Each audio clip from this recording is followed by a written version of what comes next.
Assalamualaikum warahmatullahi wabarakatuh. Kembali lagi bersama saya Ibu Tami Sikahayu dalam video pembelajaran PPKN kelas 8. Bagaimana kabar kalian pada hari ini? Semoga selalu sehat dan selalu dalam lindungan Allah Subhanahu wa taala.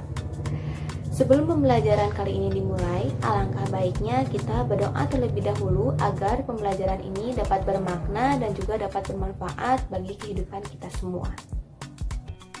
Nah, di video sebelumnya kita telah membahas mengenai bab pertama, yakni tentang kedudukan dan fungsi Pancasila. Nah, di video kali ini kita telah memasuki bab 2, yakni kita akan membahas tentang kedudukan dan fungsi Undang-Undang Dasar 1945 dalam sistem hukum nasional. Terlebih dahulu kita akan membahas mengenai makna Undang-Undang Dasar 1945 dalam sistem hukum nasional. Nah, dalam pembahasan kali ini kita akan membahas mengenai makna konstitusi, kemudian makna setiap alinea pembukaan Undang-Undang Dasar, dan juga makna Undang-Undang Dasar dalam sistem hukum nasional. Mari kita bahas bersama-sama. Konstitusi. Pernahkah kalian mendengar tentang konstitusi? Ada yang sudah mendengar atau ada yang belum mendengar? Mungkin beberapa dari kalian sudah tidak asing ya dengan kata konstitusi. Namun, apa sih makna dari konstitusi itu?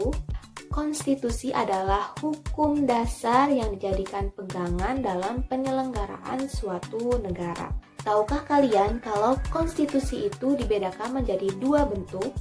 Ada konstitusi tertulis dan ada konstitusi tidak tertulis. Kalau konstitusi tertulis adalah konstitusi yang dituangkan dalam dokumen formal berupa peraturan perundang-undangan. Adapun konstitusi tidak tertulis adalah konstitusi yang tidak dituangkan dalam dokumen formal atau berupa kebiasaan-kebiasaan dan kesepakatan-kesepakatan.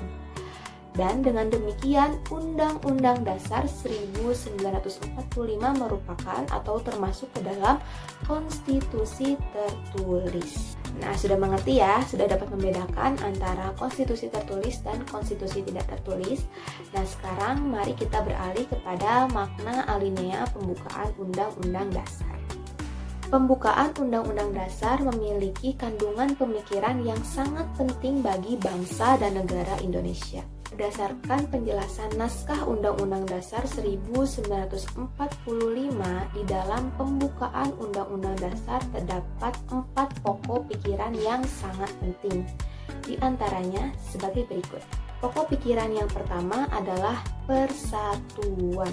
Pemahaman tersebut menjelaskan bahwa Indonesia adalah negara yang melindungi segenap bangsa Indonesia dan seluruh tumpah darah Indonesia. Hal tersebut berdasarkan asas persatuan yang diwujudkan melalui keadilan sosial bagi seluruh rakyat Indonesia.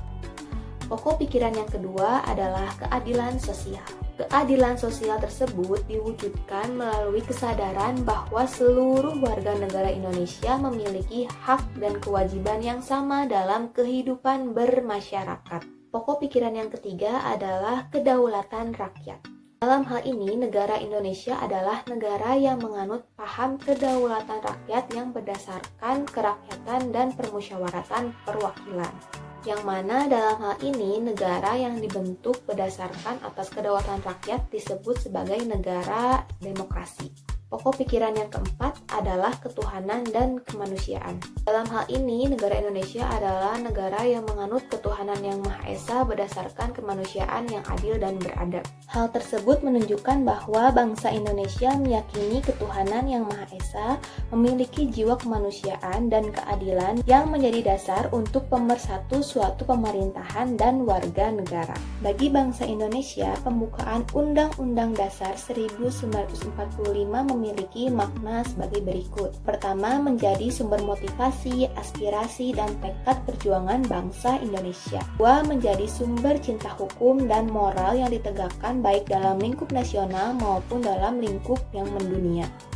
Mengandung nilai-nilai universal yang dijunjung tinggi oleh seluruh bangsa yang ada di dunia. Keempat, mengandung nilai-nilai yang dapat mengikuti dinamika masyarakat dan tetap menjadi landasan dalam perjuangan bangsa Indonesia.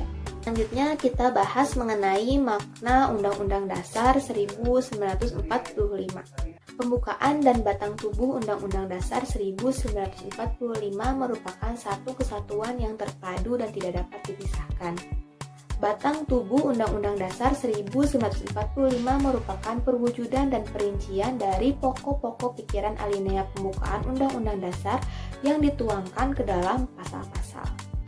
Nah, oleh karena itu, dalam pembuatan setiap peraturan perundang-undangan lainnya harus bersumber dari Undang-Undang Dasar. Karena tadi, Undang-Undang Dasar merupakan konstitusi yang berisi mengenai ketentuan pokok dalam penyelenggaraan kenegaraan. Undang-Undang Dasar 1945 itu berisi mengenai dua materi secara keseluruhan.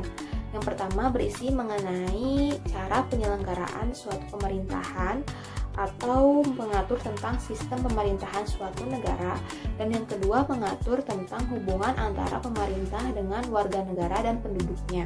Materi pengaturan sistem pemerintahan negara memuat tentang kedudukan, tugas, wewenang, dan juga hubungan antar lembaga negara.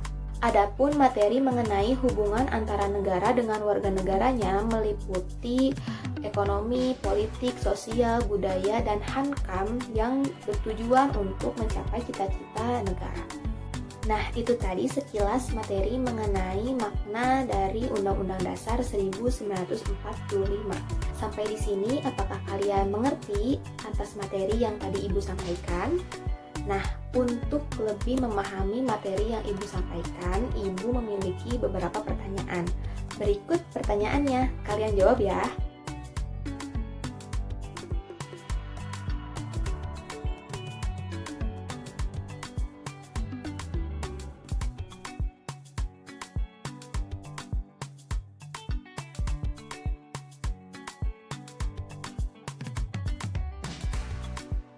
Nah, bagaimana? Apakah jawabannya benar semua? Selamat bagi yang jawabannya benar semua. Berarti kalian sudah jelas paham atas materi yang Ibu sampaikan. Sekian video yang dapat Ibu sampaikan pada pertemuan kali ini. Semoga bermanfaat, semoga pembelajarannya dapat bermakna dan kalian dapat memahami seluruh materi yang Ibu sampaikan ya. Mari kita tutup dengan ucapan hamdalah bersama-sama. Alhamdulillahirrabbilalamin. Sekian dari Ibu, mohon maaf apabila ada kata-kata yang salah dan terima kasih atas perhatian kalian semua.